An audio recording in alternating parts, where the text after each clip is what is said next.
سڵاو پایتەختی کوردستان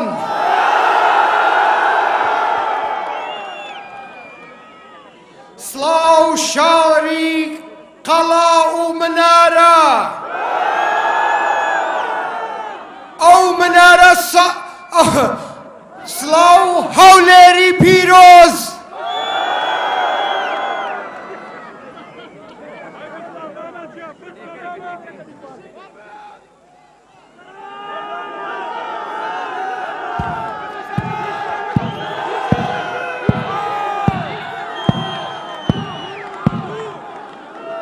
پێشەوەی دەست پێ بکەم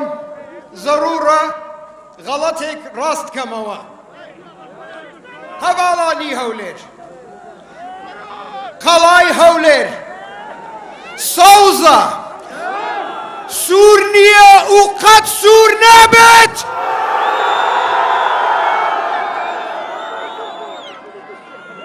هەولێریان خوشک و برایەنی کریستیان و تورکمان کاسبکاران جوتیاران کارمەندان مامۆستایان خوێندکاران گەنجان کەس و کاری شەیدان تێکۆشەران ژنان پێشمەرگە ئازاکان کەمەنداوانی سەنگەر زیندانە سیاسیەکان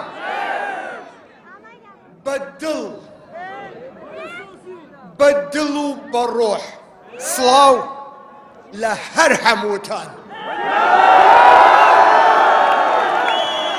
ئێمە دەنگی تۆین لە بەغداد دەنگی تۆین سەنگی تۆین هێزی تۆین لە بەغداد ئێمەین یەکێتی نیشتیمانی کوردستانە کە ئەچێ بۆ بەغا ڕێکەوتنێکی دائیمی ئەکات لەگەڵ حکوومەتی بەغداد تا ئەم قەلەقیە و ئەم ئازارەی کە لە ناو دڵتانە هەیە نەمێنێ بودجەی کوردستان وەکو ئەو ساڵەیەکەینەوە 2004 بۆ 2013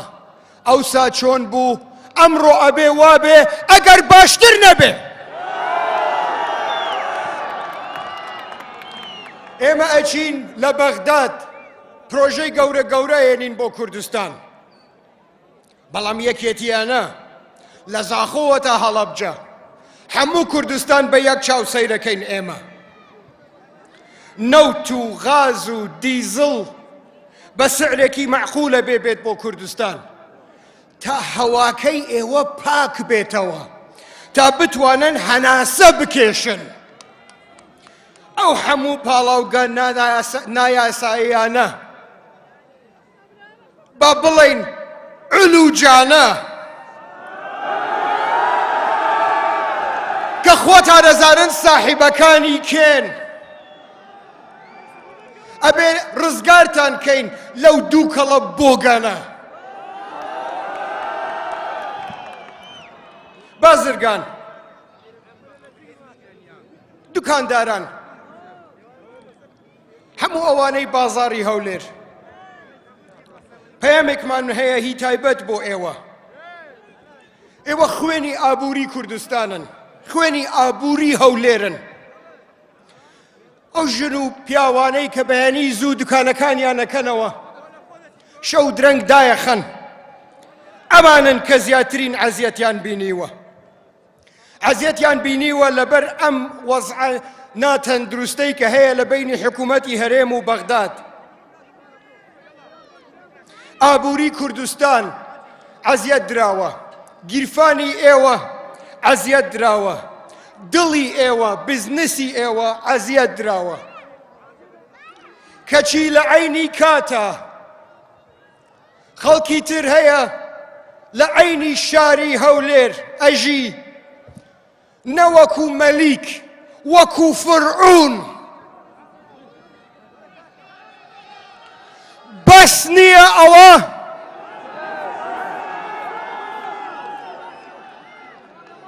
گوێم لێ نەبوو ببوورە پرسیارەکەم ئەوەیە بەس نییە ئەوە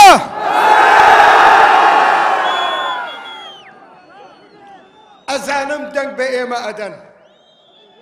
ئەزانم ئێوە ئەزانن ئێمە بەقووەتین لە بەغداد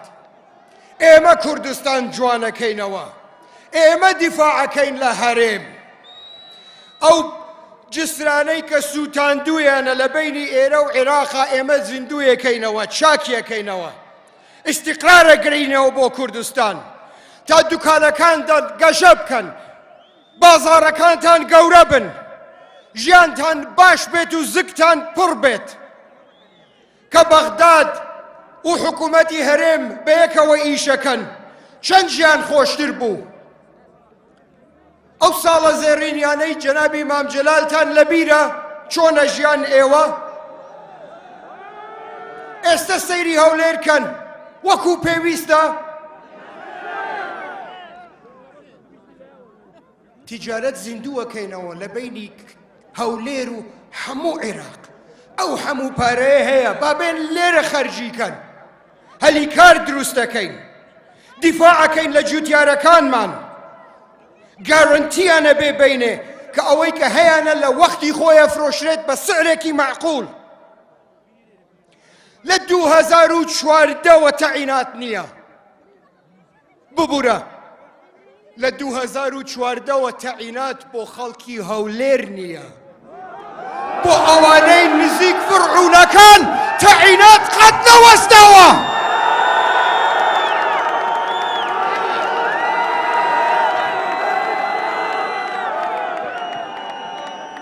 سپاس کاک حەکاری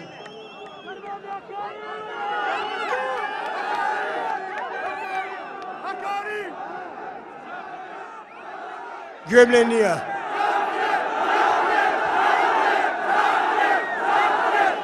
سەرسەرم و سەر چاوم ئەو عیلاقاتە زیندووەکەینەوە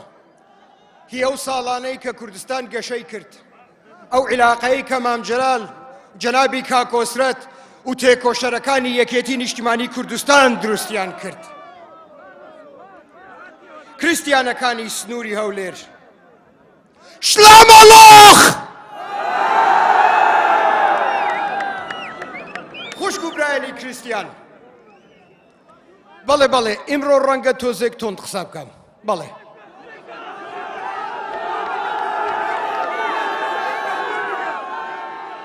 ئەی کەم ئەی کەم ئەی کەم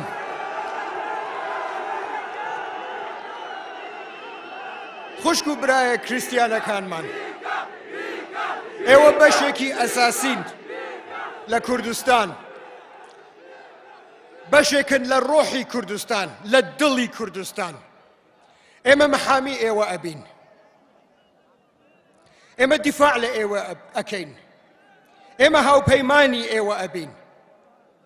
لەگەڵتانە وەستین شان بەشان دیفاعتان لێ ئەکەین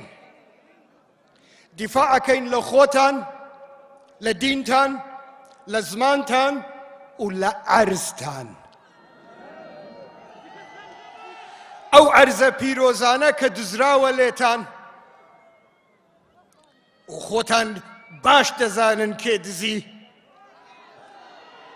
خۆتان باش دەزانن کێ بەوە دەوڵەمەند بوو خۆتان باش دەزانن کێ بە ئەوە ورگی پڕ بوو شەش غەبغەبەی هەبوو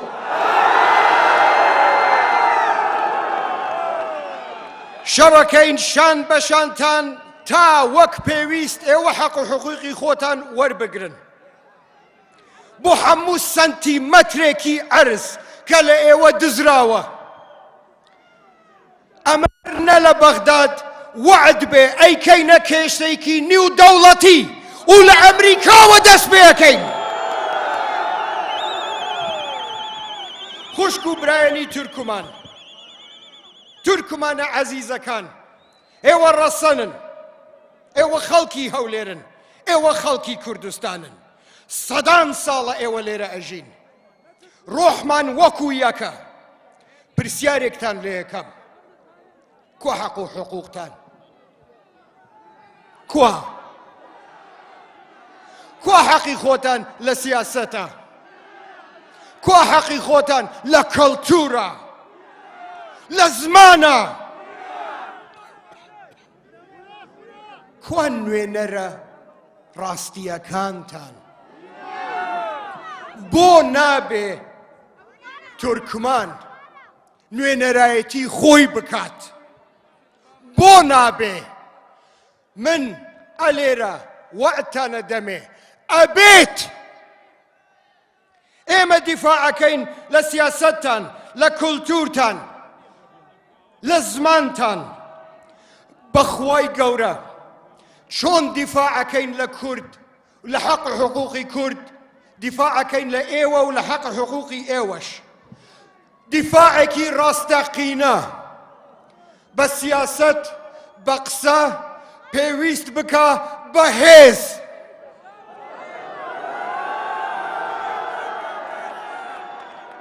ئێمەین دیفاعەکەین لە کوردستان ئێمە نین کە وەعد دەدەین کە خەریب و قسەیەکی زۆر تند بکەم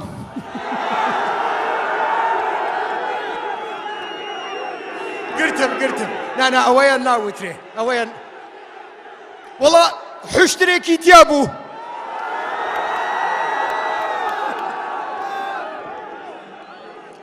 ئێمەین دیفاعەکەین لە کوردستان ئێمەین دیفاعەکەین لە خاکی کوردستان ئێمەین دیفاعەکەین لە شارەکان لە سلەیمانی با ئێمە دیفاع بکەین لە هەولێر بزانە کەسە وێرێ هەموو هەفتەیەک درۆنێک لە سلەیمانی بدات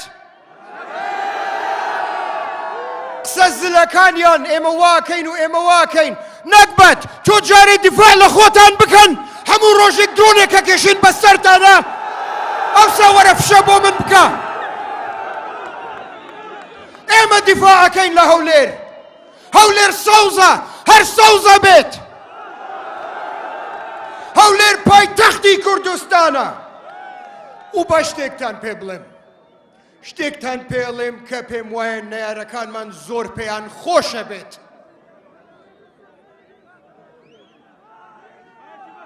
بە گۆڕی هەموو شەهیدانی یەکێتی و هەموو کوردستان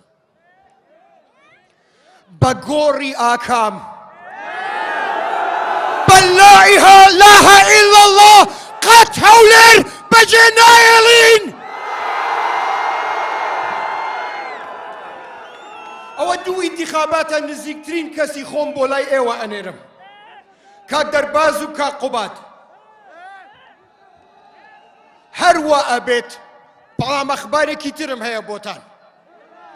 من بەنیازم بەلای کەمەوە هەفتەیی جارێک خۆم لە هەولێر بم خەڵکی سۆران بەڕێزەکان سەر بەرزەکانی سۆران ئازاری ئێوە ئەزانم چ وەزنێک لەسەر شانتانە چ زەختێکتان لێ ئەکرێ چ غەدرێکتان لێ ئەکرێ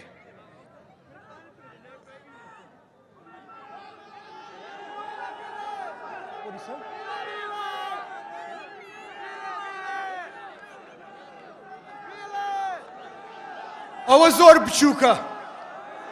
وەز بێنە ئەو کێشەیە هیچ نییە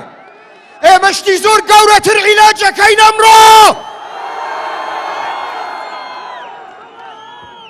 باڵنسەکە ڕێکە خەینەوە لە سۆران کا قوبات بۆی باس کرد و مشکلەکانتان چییە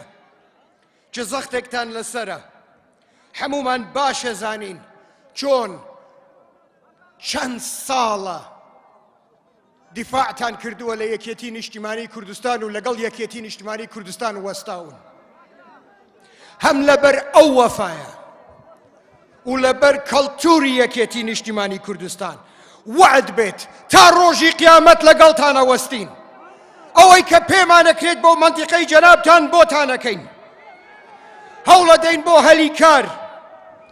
دڵسۆز ئەکانمان تێکۆشەرەکانمان ئەیان خەینە سەر سەرمان و سەرچاومان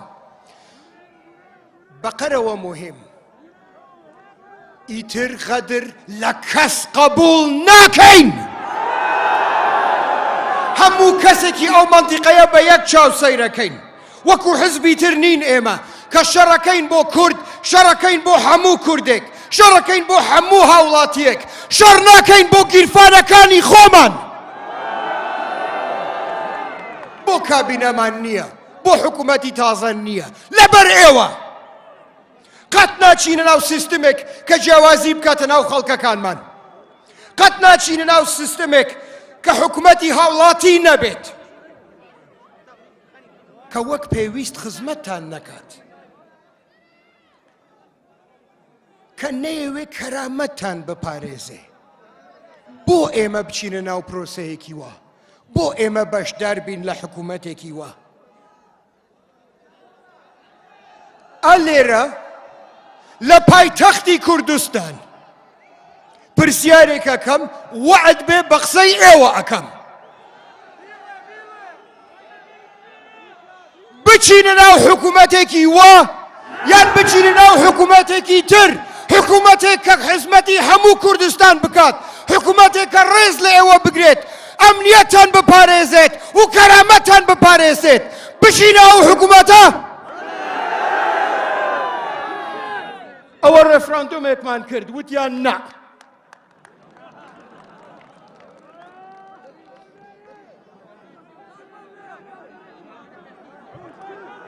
ئێمە سەر ئازادی، بەخوا ئەوە تا ئازادی، ئێستا خەریک بوو باسی بکەم. ئەجنەبیەکان کە یێن بۆ هەولێر، ئەوانەی کە لێرە ناژین و لێرە دەوام ناکەن،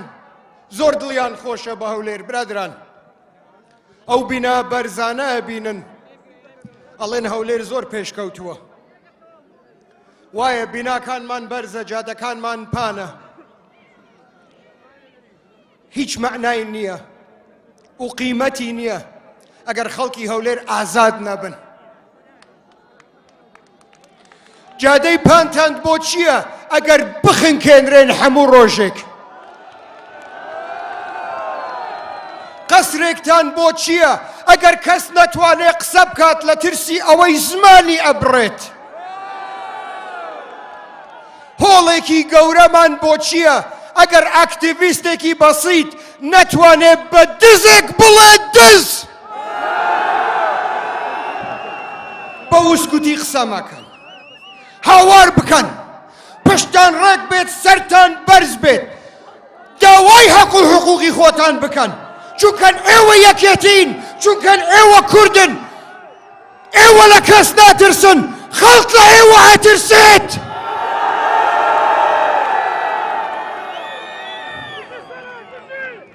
بەخوای گەورە ئێمە یەکێتی لەگەڵتانە وەستین، لە پشتانە وەستین وەکو شاخێک،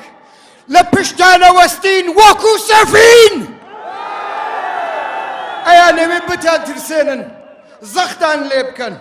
تەهدیدتان بکەن، خیانەتتان لێ بکەن، پێیان ناکرێت. قەت ناتوانن ڕۆحتان کۆنتڕۆڵکەن، قەت ناتوانن دڵتان کۆنتڕۆڵکەن. ڕۆژێک یێت،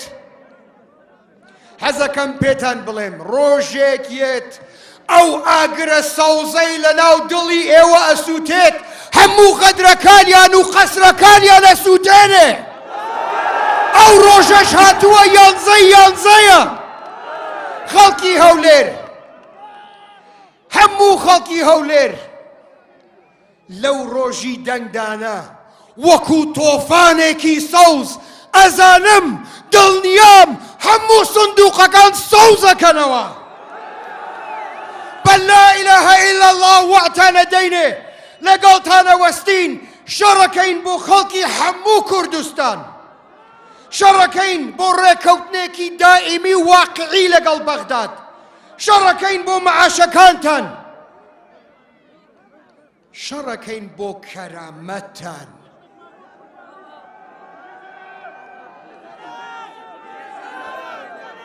کارەبا و بەنزین زۆر گرانە ئەمڕۆ، وایە؟ ئەزانن بۆ؟ لە من باشتر ئەزانن، بەڵام با بیڵێم زۆر گرانە، لەبەرەوەی کە ساحیبەکانی پێڵاوگا علوجەکان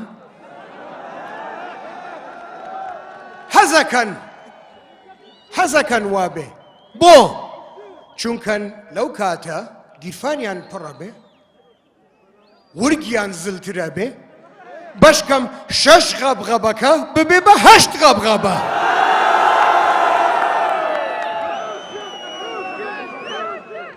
بەس نییە زانی زۆر سەیرە بە شەرێک نییە لە کوردستان بە هەموو ئەجنەبیەکانەوە بە هەموو کۆنسڵێتەوە کە نەزانێ وایە بە شەرێک نییە نەزانێ وایە بۆیە قووەت بن بە ئێمە دەنگ بن بە ئێوە دزیەکە ڕاگرین با لەوەوە دەست پێ بکەین دزیەکە ڕائەگرین بەسە ئێمە بووین توانیمان دیفاع بکەین لە کوردستان لە بەغدادەوە ئێمە بووین قانونی ئینتیخاباتمان گۆڕی تا ئێستا هەڵبژاردنەکانمان تۆزێک لە هەڵبژارد نەچن یەکێتی نیشتیمانی کوردستان بوو کە وای کرد خوێن نەڕێژرێت لە بەغداد یەکێتی نیشتیمانی کوردستان بوو کە دوای ئەم هەموو ساڵە هەڵەبجەی کرد بە محافزە یەکێتی نیشتیمان بوو کە کەرکووکی ڕزگار کردەوە بێ ئەوەی یەک دڵۆپ خوێن بڕێژێت و محافزێکی کوردی دانایەوە لە کەرکووک یەکێتی نیشتیمانی کوردستان بوو کە ڕێکەوت لەگەڵ سەرۆک وەزیران و تیمەکەی و معاش و موجەهات بۆ کوردستان بە قسەمان کەن بمانێرن بۆ بەغداد با شەڕتان بۆ بکەین ئێمە سەربازی تۆین دیفاع لە حەق و حقوقتانەکەین دیفاع لە کەرامەتتانەکەین اقتصادتان چاکەکەینەوە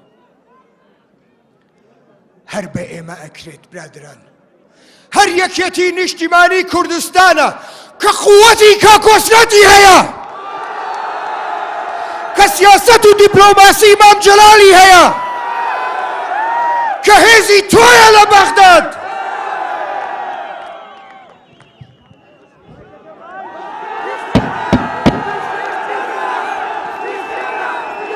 اینجا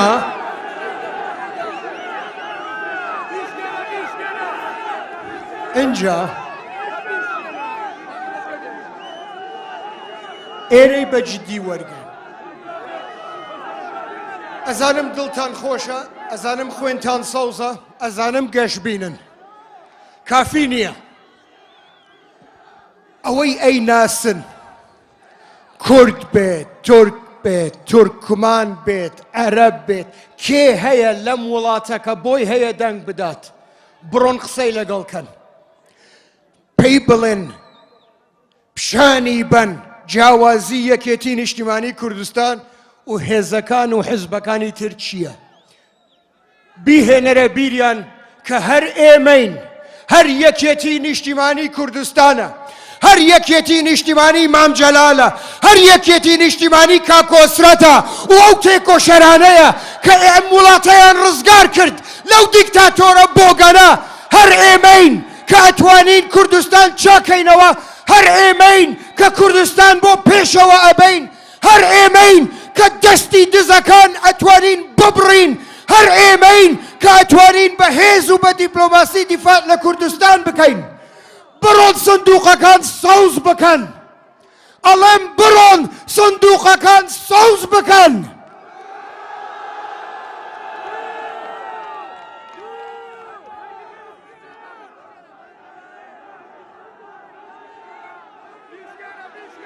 مایکل ئەخر قسەیەکم ماوە ئێوە سندوقەکان سەوز بکەن ئەوەی تر لۆ منی لێگەڕێن ئەمن دەزانم کوچاکی دەکەمەوە بۆ پێشەوە یەکێتی ئەوەش مایکەکە بۆ ئێوە